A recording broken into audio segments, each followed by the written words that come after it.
que aquilo que vamos ler hoje possa servir para edificar as nossas vidas, que seja Ele quem fale e não eu. Ok? Vou fazer uma oração. Pai amado, poderoso Deus, te louvo e te agradeço, Senhor, pela amizade que o Senhor me deu aqui do meu amigo Paulo, Senhor, e sua esposa, do meu amigo Luciano também, e as pessoas agora que eu estou conhecendo, a Michelle e a irmã, Pai amado, que eu ainda vou aprender o nome. Senhor Deus, somos um pequeno povo, mas somos muito felizes, Senhor. Amém. E agradecemos porque o Senhor tem cuidado de nós. Se estamos aqui é porque o Senhor nos trouxe até a tua casa. E, Senhor, nós vimos aqui, claro, porque também é bom estar reunidos em irmãos, mas também porque queremos ouvir a tua palavra, Senhor. Queremos nesse santo sábado escutar a tua voz. E eu te peço, Senhor, que o Senhor seja quem fale por meio do teu Santo Espírito. Possa me utilizar, Senhor, e que a gente possa crescer juntos no conhecimento, Senhor, da tua verdade e aceitar o convite que o Senhor fará para cada um de nós. Amém. Eu te peço e agradeço em nome de Jesus. Amém. Amém. Amém, meus queridos irmãos. E vamos permitir que Deus fale através da palavra dele. Eu queria convidar vocês a abrirem sua Bíblia no livro de Lucas, capítulo 12. Lucas, capítulo 12. Ok? Esses dias, lendo a Bíblia, eu tenho percebido que a Bíblia, a palavra de Deus, nos convida a olhar o mundo, a olhar as coisas, a olhar a experiência humana de uma maneira diferente daquilo que a gente está acostumado. Eu posso olhar e ver de uma forma, mas Cristo, ele convida cada cristão, cada pessoa que se encontra com ele, a olhar e ver assim como ele vê. O tema aqui que a gente vai falar é sobre a questão do problema não o problema das riquezas, mas a perspectiva que Jesus tinha, ou melhor, que Jesus tinha com relação aos bens materiais, com relação às posses. Mas não só isso.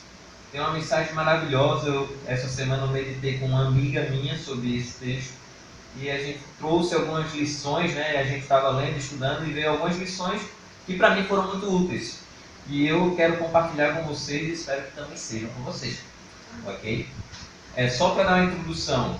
Jesus, ele estava em pleno sermão. Ele estava, não exatamente sermão, mas ele estava ensinando as pessoas. Teve uma problemática ali com os fariseus. Ele disse para você ter cuidado com o fermento dos fariseus. Para ter cuidado, o capítulo 12, versículo 4, diz o seguinte: digo-vos, pois, amigos meus, não tem mais os que matam o corpo, e depois disso nada mais podem fazer. Versículo 5, eu porém vos mostrarei a quem devem temer. Temei aquele que depois de matar tem o poder para lançar no inferno. Digo-vos, a este deveis temer. Então o tema que Jesus estava falando não tinha nada a ver com o que vamos ver mais adiante. E isso daí já vem me ensinando um pouquinho que às vezes a gente não para escutar. Às vezes porque a gente está com tanto problema, tanta coisa acontecendo, que estamos numa linha, eu conversando com um colega meu lá da igreja, eu contando para ele, estou meio mal, está acontecendo isso. E ele preocupado com o problema e não escutando. E eu comecei a refletir que talvez a gente não estamos perdendo, desaprendendo o simples ato de escutar o outro. Jesus está falando, só para não ficar naquela dúvida que fala inferno, eu fui pesquisar. Tinha um lugar lá que eu esqueci o nome, mas que era como se fosse um lixão, que queimava as coisas ali. E esse termo é o termo que aqui foi traduzido como inferno. Não é Sheol, que é outro termo que a Bíblia traduz como inferno. Mas o tema aqui que Jesus estava dizendo, olha, cuidado com aqueles que podem lhe desviar do caminho e levar você à morte eterna.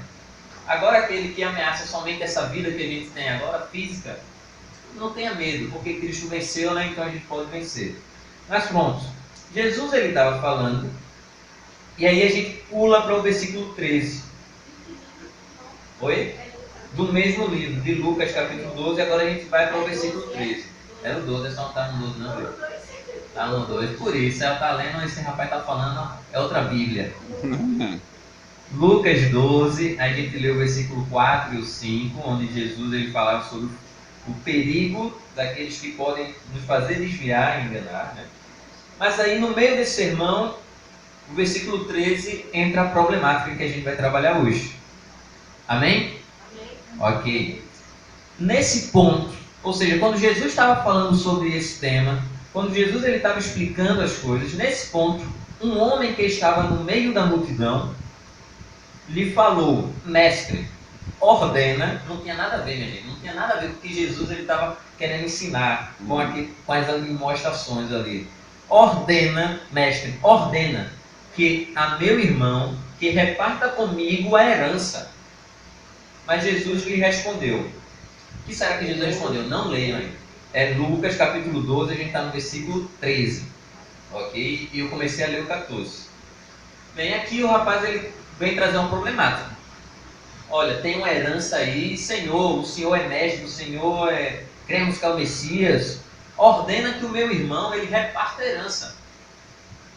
Aqui a gente vai ver que Cristo ele não vai se preocupar se o pedido do rapaz era um pedido correto, se de fato o rapaz deveria repartir a herança, não. Mas Jesus ele se aprofunda, ele vai falar de um problema bem maior do que é se eu tenho a parte que me corresponde ou não, que é a questão da avareza. Porque, venhamos, a gente pode dizer, não, mas eu não sou rico. Será que não somos ricos?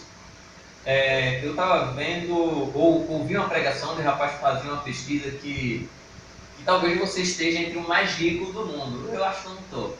Porque mais de 70%, se eu não me engano, da população, era 80% da população do mundo vive com o mínimo possível. Aqueles que têm em sua posse uma casa, aqueles que têm carro, aqueles que têm talvez um trabalho ou alguma coisa assim, talvez eles tenham um montante de dinheiro, o que essa minoria tem, que está aí considerada entre as pessoas mais ricas do mundo. E quando esse rapaz falou sobre isso, eu pensei, talvez eu seja rico e a gente não saiba. O problema da avareza não é aquela questão da riqueza. Cristo ele não condena a pessoa por ser rico. A gente vai ver aqui qual é o problema apresentado. Diz o seguinte no versículo 14: mas Jesus lhe respondeu: homem, quem me constituiu juiz ou partidor entre vós? Então lhe recomendou: tenhais cuidado e guardai-vos de toda e qualquer avareza, porque a vida de um homem não consiste na abundância dos bens que ele possui. Aqui Cristo ele já começa a trabalhar a nossa visão, a nossa percepção de mundo. No mundo que a gente vive, as pessoas elas são julgadas por aquilo que têm,